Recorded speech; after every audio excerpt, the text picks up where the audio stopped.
इस सिनेमा में जो चीज़ मिसिंग है ना, ਜਿਹੜੀ ਚੀਜ਼ ਮੈਂ ਹਮੇਸ਼ਾ ਸਮਝਦਾ ਕਿ ਫਿਲਮ ਨੂੰ ਬਹੁਤ ਸਹਾਰਾ ਦਿੰਦੀ ਹੈ, ਉਹ ਹੈਗੀ ਸਾਊਂਡ ਟਰੈਕ ਤੇ 뮤직। ਤੇ ਅਨਫੋਰਚੂਨੇਟਲੀ ਸਾਡੇ ਜਿਹੜੇ ਫਿਲਮਾਂ ਆਉਂਦੀਆਂ ਨੇ ਉਹਨਾਂ ਦਾ ਸਾਊਂਡ ਟਰੈਕ ਤੇ ਉਹ ਕਿਸੇ ਨੂੰ ਵੀ ਗਾਣੇ ਨਹੀਂ ਯਾਦ। ਤੇ ਹੁਣ ਜਿਹੜੇ ਕਿਤੇ ਜਾਓ ਤੇ ਉਹੀ ਤੁਹਾਨੂੰ ਗਾਣੇ ਜਿਹੜੇ ਪੰਜਾਬੀ ਦੇ ਮਲਮ ਨੂਰਜਹਾਂ ਦੇ ਨੇ, ਉਹੀ ਗਾਣੇ ਦੁਬਾਰਾ ਤੁਹਾਨੂੰ सुनने ਨੂੰ मिलते हैं।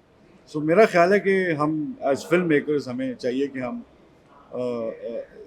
कंसंट्रेट करें फिल्म के ऊपर, और जो वो डिमांड करती है ना, मतलब वो मिसाल के तौर पर कि आज दौर ऐसा शुरू हो गया कि वो जिमें क्रिकेट के फॉर्मेट 'ਚ ਤੁਸੀਂ ਇੱਕ बैट्समैन ਕੋਲੋਂ ਇਹ ਐਕਸਪੈਕਟ ਕਰਦੇ ਹੋ ਕਿ ਉਹ ਹਰ ਫਾਰਮੈਟ 'ਚ ਤੁਹਾਨੂੰ ਪਰਫਾਰਮੈਂਸ ਦੇਵੇ। ਤੇ ਮੈਨੂੰ ਲੱਗਦਾ ਕਿ ਉਹ ਐਸਾ ਹੁੰਦਾ ਨਹੀਂ। ਹਰ ਬੰਦੇ ਦੀ ਇੱਕ ਐਕਸਪਰਟੀਜ਼ ਹੁੰਦੀਆਂ ਨੇ। ਸੋ ਅਗਰ ਤੁਸੀਂ ਵੇਖੋ ਕਿ ਟੀਵੀ ਡਰਾਮਾ ਹੈ ਉਹ वन डे है, फिल्म जी T20 है, सो उसका एक फॉर्मेट फ़र्क है। अच्छा